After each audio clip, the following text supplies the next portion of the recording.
Beneath the silence of the Swiss Alps, where snow buries secrets and steel walls guard the world's wealth, lies a vault.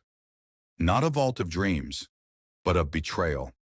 Deep in the belly of Switzerland, money stolen from Africa sleeps in cold metal drawers. These are not just numbers. These are schools never built, hospitals that rotted away, farmlands left dry. They are the silent cries of a continent betrayed, not by strangers, but by her own sons. This story begins not today, but decades ago, when African leaders stood on stages with raised fists, preaching freedom, justice, and a future full of hope. But behind the curtains, deals were made. In the shadows of European banks, a different kind of handshake passed between suits and generals, ministers and men with briefcases. They didn't sign for the people, they signed for themselves. This is the tale of how Africa bled in silence, how her riches were boxed and flown across oceans, how Swiss banks became cemeteries of stolen hope, and how the very leaders who promised to protect the people buried their futures instead. It began with music. Drums beat like thunder, feet danced in red soil, and flags once torn down by colonizers were raised again, this time by black hands, by voices singing freedom. Ghana, Nigeria, Kenya, Congo. From the north of the Sahara to the southern grasslands of Africa, nations broke their chains, one after another. The world watched in awe.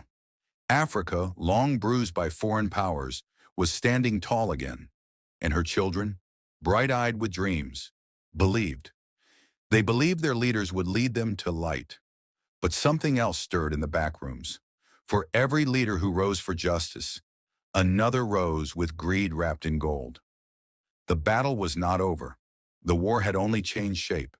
Colonial masters left through the front doors, but their banks remained open. Their lawyers stayed behind, and in their hands, African leaders deposited more than money. They deposited betrayal.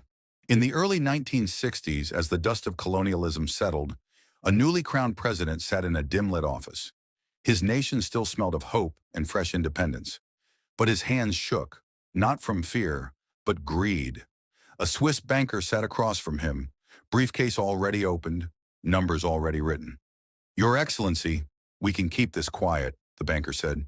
"We protect our clients. No names, no questions." The leader smiled. He wasn't stealing, he told himself. He was securing his family's future. But that suitcase was heavier than it looked.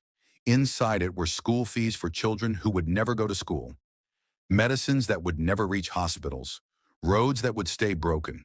It was the first of many suitcases, and each one carried silence. Silence bought by billions. In Switzerland, secrecy is sacred. Bankers don't talk. Politicians are protected. The mountain doesn't echo the cries of the dying. It swallows them. And so the first deal was signed, not in the daylight of democracy, but in the shadows of greed. Back home, the people waited. They waited for the rain that never came. Not just the rain from the sky, but the rain of promises. The schools, the hospitals, the clean water, the roads, the jobs. But day after day, their fields dried, their roofs leaked, and their children coughed under the weight of a future that was stolen before it began. They didn't know that while they walked barefoot to fetch water, their president's son was driving a Ferrari through the streets of Geneva. They didn't know that while their babies died of malaria, their leader was buying diamond watches in Zurich. They believed. They trusted. They hoped. But the money was gone. Not lost in war, not swallowed by disaster. It was sitting comfortably in banks beneath the Swiss mountains, earning interest, guarded by silence, wrapped in lies. And while the people starved, the vaults grew fat. He wore the uniform of a hero, medals on his chest, the national flag behind him, the anthem in the air. He called himself a man of the people, but his people did not know the whole man. This was the general with two faces. One face stood in the sun, promising to end poverty, to fight corruption, to defend the land from greedy outsiders. But the other face was hidden.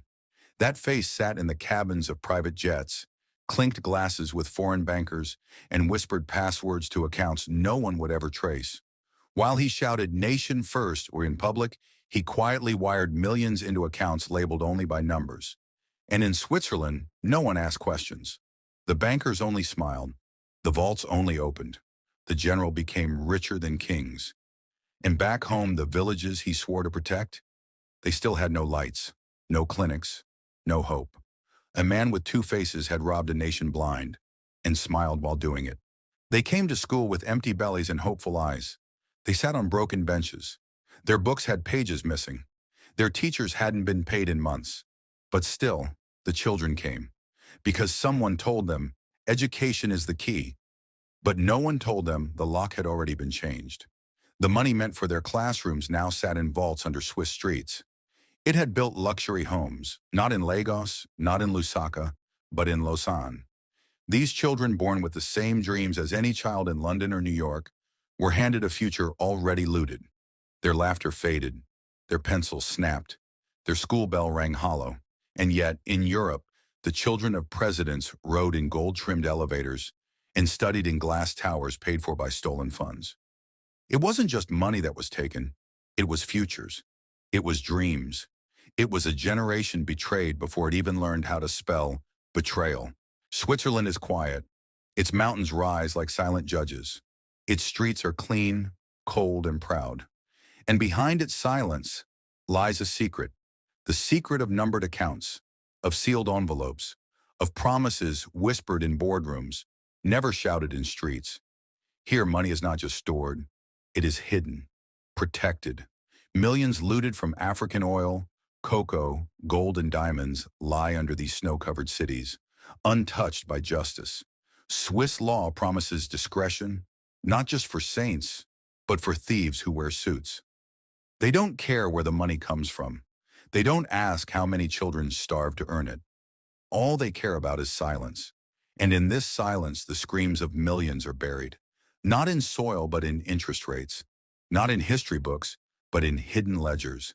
The banks prosper, the people perish, and no one is held to account. They were not soldiers. They carried no guns, wore no medals. But they were warriors. The journalists, those who dared to ask questions no one else would. Where is the oil money? Why do the ministers build mansions abroad while our hospitals collapse? How did the president's cousin become a billionaire overnight? These questions were sharp, too sharp, and so the government grew nervous. Files disappeared, phones were tapped.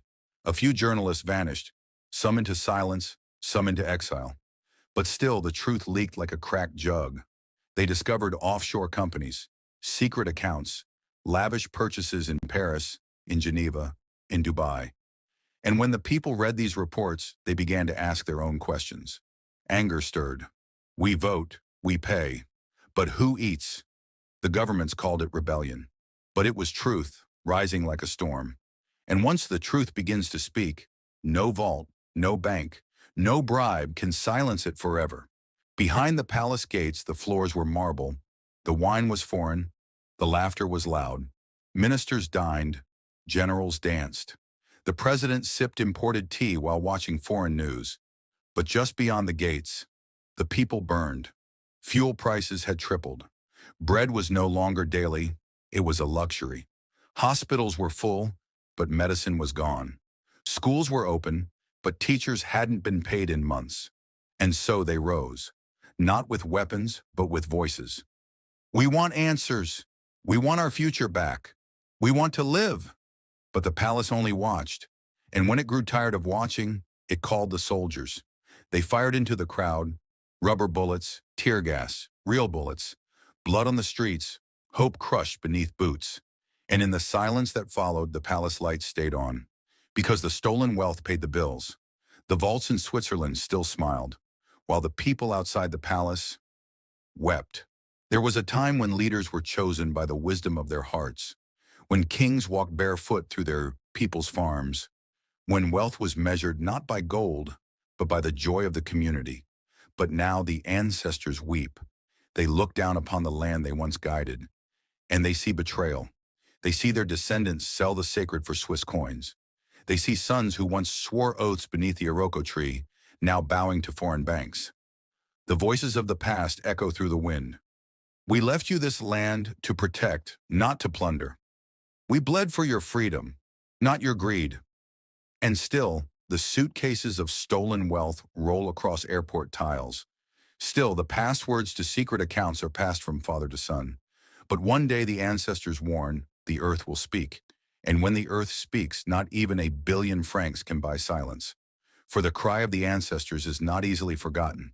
It lives in every hungry child, in every broken road, in every lie told from a podium draped in a stolen flag.